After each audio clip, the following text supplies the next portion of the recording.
Shri R Jayadevan, നോക്കൂ, വളരെ പ്രധാനപ്പെട്ട ചില നിമിഷങ്ങൾ തന്നെ എന്ന് പറയേണ്ടിയിരിക്കുന്നു. അർജുനെ കണ്ടെത്തുന്നത് വരെ ഈ വാർത്താ ഇടപെടൽ ഉൾപ്പെടെ തുടരേണ്ടതുള്ളത് ഒരു നാട് മുഴുവൻ കാത്തിരിക്കുകയാണ്. നേരത്തെ സുജയ പാർവതിയുമായി അങ്ങ് സംസാരിച്ച് നിർത്തിയെടുത്തതെന്ന് നമുക്ക് തുടങ്ങാം. ഇപ്പോൾ ഈ മൺകൂനയാണ് പ്രധാനമായ ഒരു സംശയ മുനമ്പായി നിൽക്കുന്നത്. ആ മൺകൂന നേരത്തെ ആ റോഡ് ക്ലിയർ ചെയ്യുന്നതിൻ്റെ ഭാഗമായി തുടക്കത്തിലെ മണ്ണ് മാറ്റുന്ന നടപടിയുടെ സമയത്ത് കൂടുതലായി മണ്ണങ്ങോട്ട് ഡംപ് ചെയ്യുന്ന ഒരു കാഴ്ച ഉണ്ടായിരുന്നു. അങ്ങനെയാണ് കൂനയ്ക്ക് കുറച്ച് ഉയരം കൂടിയിട്ടുള്ളത്. ഈ ഭാഗം ഒരു പോയിന്റ് ബി ആയി കണക്കാക്കിയാൽ അവിടെ അർജുൻ ഉണ്ടാകാനുള്ള സാധ്യത എത്രത്തോളമാണ്? ഇപ്പോൾ ഷിരൂരിൽ ഉണ്ടായപ്പോൾ ഒരു മണ്ണിടിച്ചിൽ ഒരു വാഹനത്തെ തള്ളി നീക്കുന്ന വിധത്തിലായിരിക്കുമോ? പല മണ്ണിടിച്ചിലുകളുടെ ദൃശ്യങ്ങളും നമ്മൾ കണ്ടിട്ടുണ്ട്. ജയദേവൻ, തീർച്ചയായിട്ടും കേൾക്കാമല്ലോ. കേൾക്കാം, പറയൂ. തീർച്ചയായിട്ടും വാഹനത്തിനെ തള്ളി നീക്കിയിട്ടുണ്ടെന്നുള്ളത് സംശയാതീതമായി നമുക്ക് തീരുമാനിക്കും. കാരണം ഈ വരുന്ന ഒരു മാസ് എനർജി എന്ന് പറയുന്നത് ഈ വാഹനത്തിനെ തള്ളി നീക്കുന്നതിന് പ്രയാസമല്ല. ഇവിടെ നമ്മൾ അതിന്റെ വിഷ്വൽസ് ഒക്കെ പരിശോധിച്ചപ്പോഴത്തേക്ക് ഈ മണ്ണ് മാറ്റുന്നതിന് മുമ്പുള്ള ഒരു വിഷ്വൽസ് ഉണ്ടായിരുന്നു. ഞാൻ ആദ്യമേ പറഞ്ഞു കഴിഞ്ഞു. ഒരു കന്നഡ സഹോദരൻ ഈ സംഭവം വിളിച്ചു കൊടുക്കുന്ന ഒരു, അതായത് ഇങ്ങനെ ഒരു സംഭവം ഉണ്ടായിട്ടുണ്ടെന്ന് പറയുന്ന ഒരു ഇത് നോക്കും. പക്ഷെ അത് കഴിഞ്ഞിട്ട് അവർ ചെയ്തത് ഒരു, എന്റെ അനുഭവം വെച്ചിട്ട് അതൊരു പ്ലാനിങ് അല്ലായിരുന്നു. കാരണം അവർ ധൃതിപ്പെട്ടത് എന്തിനാണ്? അവിടെ വഴി തുറന്നു കൊടുക്കാൻ വേണ്ടിയിട്ടുള്ളൊരു സാഹചര്യമാണ് അവരുണ്ടാക്കിയത്. അതെങ്ങനെ ഉണ്ടാക്കി? ആ പറയുന്ന റോഡിൽ അടിഞ്ഞുകൂടിയിരിക്കുന്ന മണ്ണ് മുഴുവൻ ഒരു മുൻവിധിയും ഇല്ലാണ്ട് ഈ അതായത് ലാൻഡ് സ്ലൈഡ് അടിഞ്ഞുകൂടിയ ഭാഗത്തേക്ക് വീണ്ടും അടിച്ചു കൂട്ടുന്ന അല്ലെങ്കിൽ അങ്ങോട്ട് ഡംപ് ചെയ്യുന്ന ഒരു സാഹചര്യമാണ് ഉണ്ടായത്. തീർച്ചയായിട്ടും ഈ വാഹനം നമുക്കത് എന്റെ അനുഭവത്തിൽ 2-3 പരിശോധന തീർച്ചയായിട്ടും അവിടെ വേണം. ഒന്ന്, ഈ വാഹനം പാർക്ക് ചെയ്തിരുന്നു എന്ന് പറയുന്ന ഭാഗത്തെ ആ ഒരു വാട്ടർ ക്ലീനിങ് നടത്തിയാൽ നമുക്ക് എന്തെങ്കിലും ഒരു എലമെന്റ്സ് അവിടുന്ന് കിട്ടും. കാരണം ഈ തുടച്ചു നീക്കി കൊണ്ടുപോയ സമയത്ത് റോഡിൽ വല്ല സ്ക്രാച്ചസോ എന്തെങ്കിലും ഉണ്ടെങ്കിൽ നമുക്ക് അതിനെ എങ്ങോട്ടാണ് അതിന്റെ മൂവ്മെന്റ്സ് എന്ന് നമുക്ക് മനസ്സിലാക്കാൻ പറ്റും. അതൊരു വലിയൊരു കാര്യമായിരിക്കും. അതൊന്ന്. രണ്ടാമത്, നേരത്തെയൊക്കെ സംസാരിച്ചതുപോലെയുള്ള എന്തെങ്കിലും ഈ വാഹനം അതിന് അങ്ങനെ വരുമ്പോഴത്തേക്ക് ഒരു മീഡിയൻ അവിടെയുണ്ട്. ആ മീഡിയനിൽ തട്ടിയിട്ട് ഈ വാഹനത്തിന്റെ സാഹചര്യം എന്താണ്? മറിഞ്ഞിട്ടുണ്ടെങ്കിൽ എന്തെങ്കിലും ബ്രേക്കബിൾ ആയിട്ടുള്ള വസ്തുക്കൾ അവിടെ ഉണ്ടോ? അല്ലെങ്കിൽ മീഡിയനിൽ തട്ടി മീഡിയൻ അവിടുന്ന് അൺബ്രേക്ക് ആയിട്ടുണ്ടെങ്കിൽ അതിന്റെ ഈ സ്ക്രാച്ചസ് നല്ല രീതിയിലുണ്ടാകും. അപ്പൊ അത് എവിടെ പോയി ഡംപ് ചെയ്തു എന്നുള്ളത് നമുക്ക് മനസ്സിലാക്കാം. പിന്നീട് മൂന്നാമതൊരു സാഹചര്യം എന്ന് പറയുന്നത് തീർച്ചയായിട്ടും ഒരു റോഡിന്റെ കോർണിക്കൽ ഷേപ്പിലാണ്. അതായത് അവിടെ ഒരു ലക്ഷ്മണന്റെ കട കഴിഞ്ഞിട്ട് ഒരു വെറ്റ്ലാൻഡ് ഉണ്ട് എന്നാണ് പറയുന്നത്. ഒരു 16 അടി ഉയരം വരുന്നത്. അപ്പൊ തീർച്ചയായിട്ടും അങ്ങനെയാണെങ്കിൽ ഈ വാഹനം അങ്ങോട്ടേക്ക് പോകാം. അതല്ല എങ്കിൽ ഈ ടാങ്കറും അർജുന്റെ വാഹനവും ഈ ലക്ഷ്മണന്റെ കടയെല്ലാം തകർത്തുകൊണ്ട്, കാരണം ഈ ടാങ്കർ ലക്ഷ്മണന്റെ കട തകർക്കാനായിട്ടുള്ള ഒരു എലമെന്റ് ആയിരുന്നു എന്നുള്ളത് നമുക്ക് വിശ്വസിക്കേണ്ടിയിരിക്കുന്നു. പക്ഷെ ഈ അർജുന്റെ വാഹനം എങ്ങോട്ടാണ് മൂവ് ചെയ്തതെന്നുള്ളതാണ് നമുക്ക് ആദ്യമായിട്ട് കണ്ടെത്തുന്നത്. ഇനിയിപ്പോ നമുക്ക് കണ്ടെത്തേണ്ടത് അർജുനെയും ആ വാഹനവുമാണ്. എന്റെ ബലമായ സംശയം ഈ ലാൻഡ് സ്ലൈഡിന്റെ ആ ഒരു ഗതി നോക്കുമ്പോഴത്തേക്ക് തീർച്ചയായിട്ടും ഈ വെറ്റ്ലാൻഡിലേക്ക് പതിപ്പിക്കാം എന്നുള്ളതാണ് ഇപ്പൊ വരെ ഒരു 40% എന്റെ ഒരു നിഗമനം ആ ഭാഗങ്ങളിലാണ്. പക്ഷെ അതല്ല എങ്കിൽ ലക്ഷ്മണന്റെ പുറകുവശത്താണെങ്കിൽ അങ്ങോട്ടാണ് ഈ വാഹനം പതിപ്പിക്കുന്നതെങ്കിൽ തീർച്ചയായിട്ടും ഈ വാഹനം പുഴയിൽ അകപ്പെട്ടിട്ടുണ്ടാകാം. ഈ ഹ്യൂജ് ക്വാണ്ടിറ്റി ഇങ്ങോട്ട് തന്നെയാണെന്ന് പറയാൻ കാരണം ഏതാണ്ട് ലക്ഷ്മണന്റെ കടയുടെ പുറകുവശത്താണ് ഈ കൂനകളെല്ലാം ഡെപ്പോസിറ്റ് ചെയ്തേക്കുന്നത്.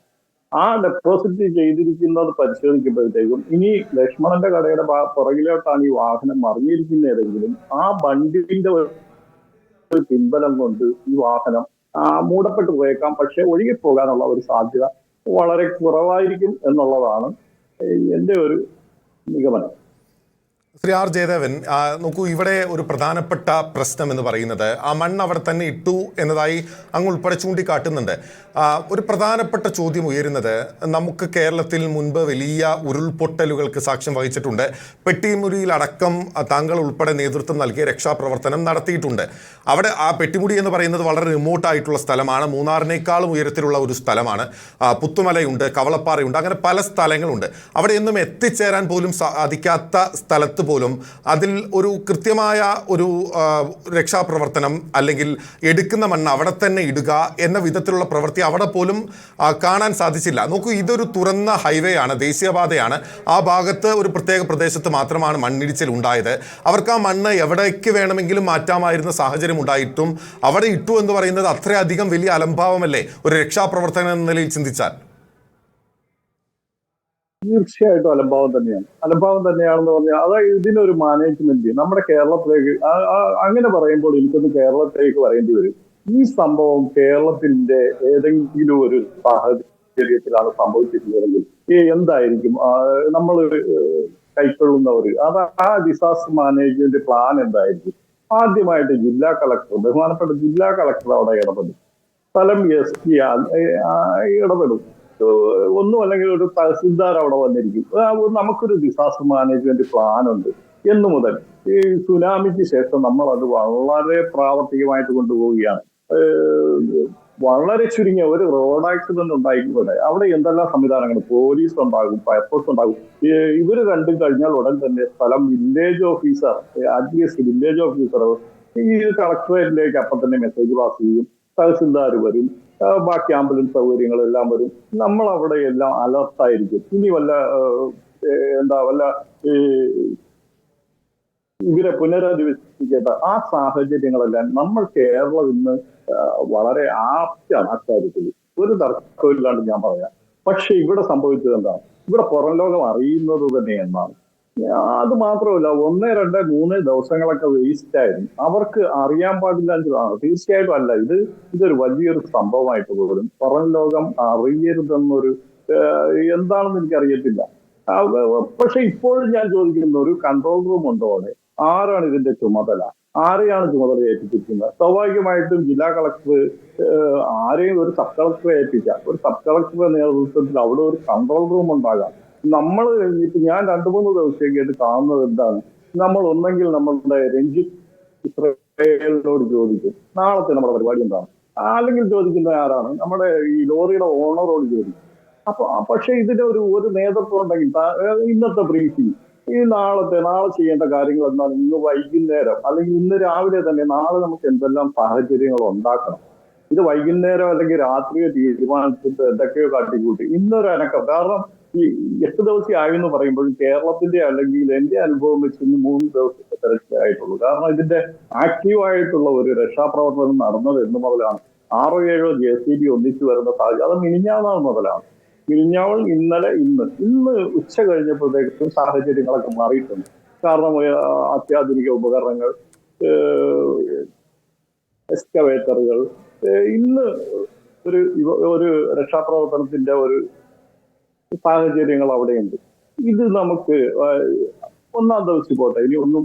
പക്ഷെ ഇവിടെ ശ്രദ്ധിക്കേണ്ട ഒരു കാര്യം, ഈ സംഭവം ഉണ്ടായത് പകൽ വെളിച്ചത്തിലാണെന്ന് ഓർക്കണം.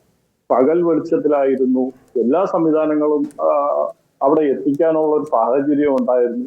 ആ സമയങ്ങളെല്ലാം നമ്മൾ വേസ്റ്റാക്കി. ഇനി ഒരു സംസ്ഥാനത്തിനെ കുറ്റം പറയുകയല്ല, തീർച്ചയായിട്ടും ഇങ്ങനെയുള്ള ചില പോരായ്മകളൊക്കെ അവിടെ ഉണ്ടായി. കൂട്ടത്തിൽ അവർ ഇതൊരു നാഷണൽ ഹൈവേ ആണ്, അത് തുറന്നു കൊടുക്കാനുള്ള ഒരു സാഹചര്യത്തിലാണ് അവർ മുൻതൂക്കം കൊടുത്തത്. അതുകൊണ്ട് തന്നെയാണ് ഈ രക്ഷാപ്രവർത്തനം പാടിയതെന്നാണ് എൻ്റെ ഒരു അഭിപ്രായം. ജയദേവൻ, ഒരു കാര്യം കൂടി നോക്കൂ, ഈ കർണാടക എന്ന് പറയുന്നത് വലിയൊരു സംസ്ഥാനമാണ്. കേരളം കർണാടക അപേക്ഷിച്ച് വളരെ ചെറിയൊരു സംസ്ഥാനമാണ്. ലാൻഡ് മാസിലും ജനങ്ങളുടെ എണ്ണത്തിലും എല്ലാം തന്നെ കേരളം ചെറുതാണ്.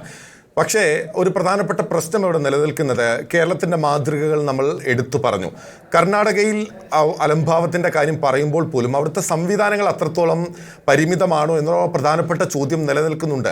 ബംഗളൂരു പോലുള്ള വലിയ നഗരങ്ങളുള്ള വലിയ ഖനികളുള്ള ഒരു സംസ്ഥാനമാണ്. രാജ്യത്ത് തന്നെ ഏറ്റവും വലിയ സ്വർണ്ണ നിക്ഷേപങ്ങൾ ഉൾപ്പെടെയുള്ള ഒരു സംസ്ഥാനമാണ്. അവിടെ ഉൾപ്പെടെ പല അപകടങ്ങൾ ഉണ്ടാവുകയും അവിടെയെല്ലാം തന്നെ വളരെ വേഗത്തിൽ രക്ഷാപ്രവർത്തനം നടത്തുകയും ചെയ്യുന്നതിന് മുൻ അനുഭവം നമ്മൾ കേട്ടിട്ടുണ്ട് വാർത്തകളിലൂടെ. ഒരു രക്ഷാപ്രവർത്തകൻ എന്ന നിലയിൽ താങ്കൾക്കും അത് അറിവുള്ളതായിരിക്കാം. അപ്പോൾ അത് ഇക്കാര്യത്തിൽ മാത്രമുണ്ടായ അലംഭാവം മാത്രമായി കാണേണ്ടതുണ്ടോ, അല്ലെങ്കിൽ ആ സംസ്ഥാനത്തിന്റെ ദുരന്ത നിവാരണ സംവിധാനത്തിലെ പോരായ്മയായി നമ്മൾ കാണണോ?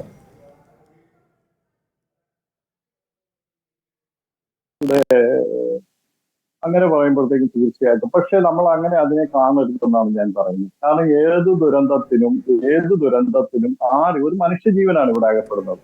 ഈ മനുഷ്യജീവൻ മലയാളിയാണ് ഒരാളെന്നുള്ളതാണ് ഹൈലൈറ്റ് ചെയ്യുന്നത്. പക്ഷെ ആ മലയാളിക്കല്ല അവിടെ പ്രാധാന്യം, ഒരു മനുഷ്യജീവനാണ്. ഇവിടെ നോക്കൂ, ഈ തദ്ദേശവാസികളായിട്ടുള്ള 3 പേർ ഇപ്പോഴും 8 പേർ മരിച്ചതിൽ ഇപ്പോഴും 3 പേരെ നമുക്ക് കിട്ടാണ്ടെന്നുള്ളതാണ്. മിസ്സിംഗാണ്. ഇനി മലയാളി അല്ലേ, അല്ലെങ്കിൽ പല വിമർശനങ്ങളും നമ്മളവിടെ കേട്ടതാണ്, ഇദ്ദേഹം എന്താണ് VIP ആണോ? പക്ഷെ നമ്മൾ അദ്ദേഹത്തിന് കൊടുക്കുന്നത് നമ്മളുടെ അല്ലെങ്കിൽ ഒരു മനുഷ്യജീവനാണ്. ആ ഒരു പരിഗണനയാണ് നമ്മൾ കൊടുക്കുന്നത്. ഇനി കർണാടകയിലെ ഒരു വാഹനം അവിടെ വന്ന് സംഭവിച്ചാലും നമ്മൾ കാണുമോ?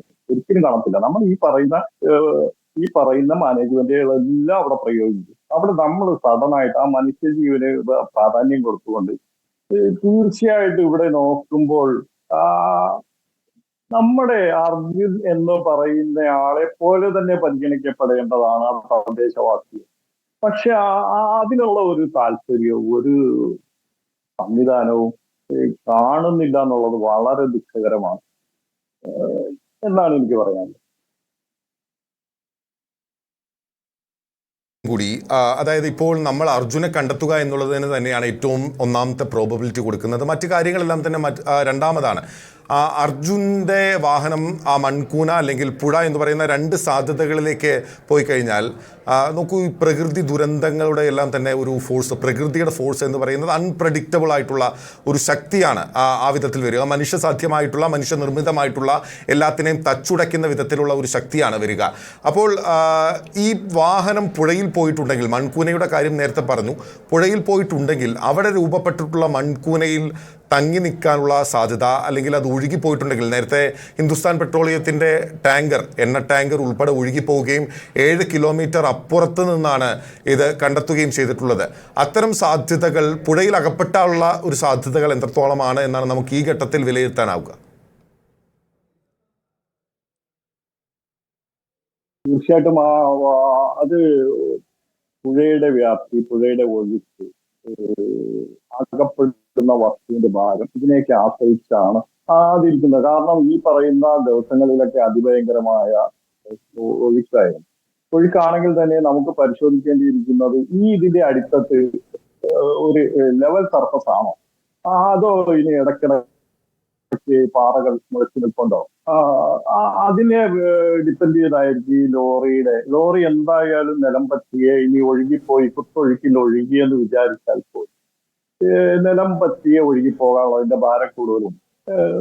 അങ്ങനെയാണ് എങ്കിൽ അടിത്തട്ടിൽ പാറയോ മറ്റു വസ്തുക്കളോ ഉണ്ടെങ്കിൽ തീർച്ചയായിട്ടും അത് അവിടെ തടഞ്ഞു നിൽക്കാനുള്ള ഒരു സാധ്യതയുണ്ട്. ഞാൻ ആദ്യമേ പറഞ്ഞതുപോലെ ഈ പിരമിഡ് തന്നെ അതിനെ കണക്കാക്കാം. കാരണം അതിന്റെ വ്യാപ്തിയൊക്കെ അത്ര വലുതാണ്. അതിനപ്പുറത്താണ് ഈ ലോറി വന്ന് വീണിരിക്കുന്നെങ്കിൽ ആ ഭാഗത്ത് ഒഴുക്കില്ല. ഒഴുക്ക് ശരിക്കും പുഴ ആ ഭാഗത്ത് വരുമ്പോൾ ഗതിമാറി ഒഴുകുകയാണ്. അങ്ങനെയാണെങ്കിൽ തീർച്ചയായിട്ടും ഇത് അവിടെ വിട്ടുപോകാനുള്ളത് സാധ്യത കുറവാണ്.